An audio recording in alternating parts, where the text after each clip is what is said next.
Hola, bienvenidos a esta nueva explicación. Hoy vamos a explorar algo verdaderamente fascinante, el increíble potencial que se esconde dentro de nuestro propio cerebro. Vamos a enfocar esta guía casi como si fuera un cuento, siguiendo la historia de un estudiante que pasa de la frustración más absoluta al éxito simplemente entendiendo cómo funciona su mente. Es, en el fondo, una historia sobre cómo desbloquear esa capacidad de retener información que todos tenemos dentro.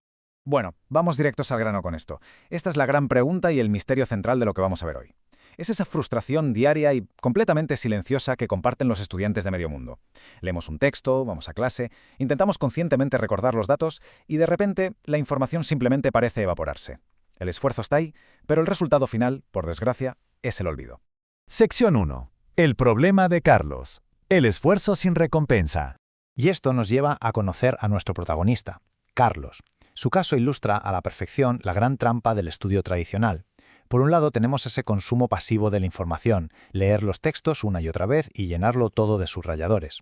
En el momento parece superproductivo, pero claro, luego llega la bofetada de realidad. Al día siguiente no se recuerda casi nada. Es un contraste brutal entre un enorme desgaste de energía y un rendimiento francamente decepcionante. Pero atención, porque ante un escenario tan desolador es vital hacer una pausa y grabarnos esta frase a fuego. La lucha constante de Carlos no tiene absolutamente nada que ver con una falta de inteligencia o de talento innato. Quienes se sientan identificados con esta situación deben saber que el problema no es su cerebro, para nada. Es sencillamente un malentendido de base sobre cómo opera nuestra mente a la hora de procesar datos nuevos. Sección 2. La puerta del aprendizaje. Entendiendo la mente. Existe un mito enorme en la educación, y es creer que nuestros ojos funcionan como cámaras de vídeo que graban todo lo que leen. Pues bien, resulta que el cerebro es una máquina altamente selectiva. Mirar una página no garantiza en absoluto que ese conocimiento se quede guardado. La mente necesita unas condiciones pero que muy específicas para decidir que un dato realmente merece ser almacenado a largo plazo. Y aquí entra en juego lo que podríamos llamar una puerta mágica, la atención. Es, literalmente, la puerta principal del aprendizaje. Si esa puerta está bien abierta, la información fluye. Pero si hay distracciones, ya sea un mensaje en el móvil, ruido de fondo o estar pensando en la lista de la compra, esa puerta se cierra de un portazo. Y con la puerta cerrada, da igual cuántas veces pasemos los ojos por el texto. La mente simplemente no aprende. Sección 3. El error más común. La ilusión del conocimiento. Ojo con esto, porque aquí el cerebro es un poco tramposo y nos hace sentir una falsa seguridad. Al leer un texto 20 veces, experimentamos una familiaridad muy cómoda, reconocemos las palabras. Pero, y esto es clave, reconocer algo no es lo mismo que saberlo. Para aprender de verdad hay que salir de esa comodidad pasiva y sudar un poco.